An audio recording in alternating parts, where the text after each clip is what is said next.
far corner of Triangle Alley, below the whooshing sound of a sparkling TR-3B, at the edge of a dark forest where lumbering beasts dwell. It's Beyond the Beyond with Tanner Rush.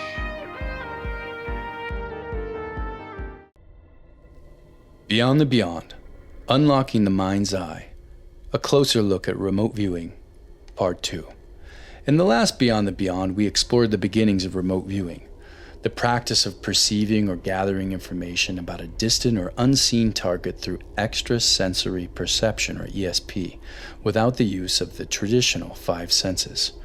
Remote viewing began to become more refined in the 1980s and 90s, when it shifted from being primarily a military tool to more of an intelligence initiative. The U.S. government expressed long-term interest with documents like the Stargate report, which concluded that although the programs had limited results, they also produced tangible ones. By the time of the Stargate report's publication in 1995, the program had accumulated a huge body of data which had never before been seen by the public.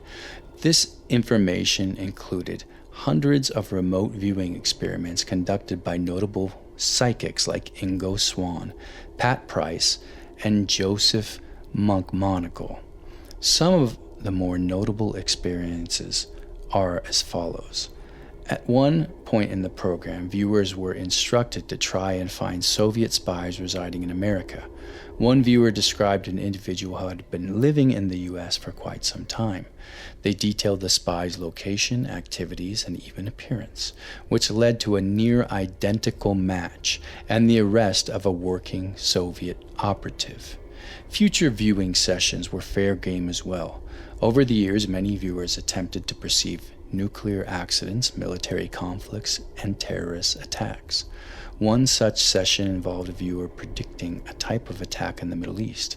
They give a time, place, and even the method of attack.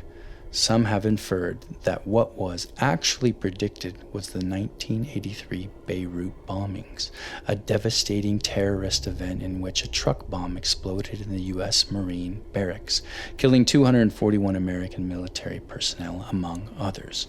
During a session in 1973, Ingo Swann was tasked with viewing the dark side of the moon.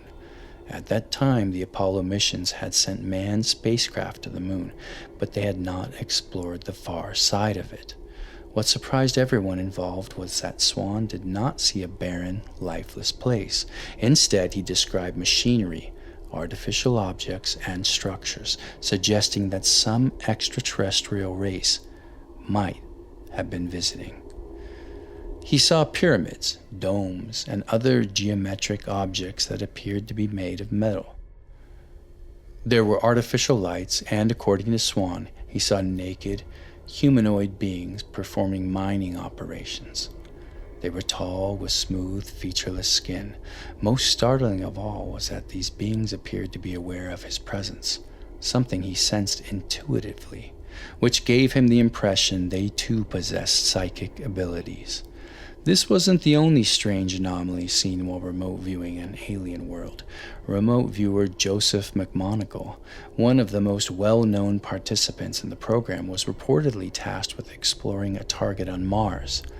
The difference between Swann's moon experience and his, however, was that McMoneagle claimed to have taken a deep dive into the past of the Red Planet. He described vast and complex archaeological structures, working factory-like facilities, and, like Swann described, humanoid beings. These entities were thin and appeared to be composed entirely of light, lacking physical bodies. McMoneagle also described a sense of non-hostility while observing them.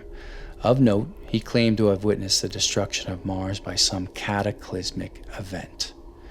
Did the Stargate project reveal the untapped potential of human perception, or was it a failed attempt to best the Soviets using pseudoscience and runaway imaginations?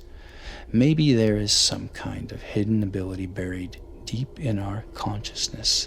Maybe the boundaries of reality are more permeable than we've been led to believe. This wasn't some year-long experiment.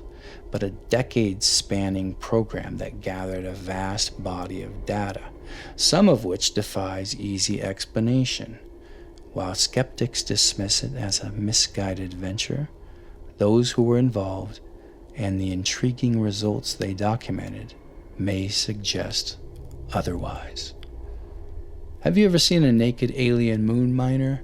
Message @BeyondTheBeyond on Instagram.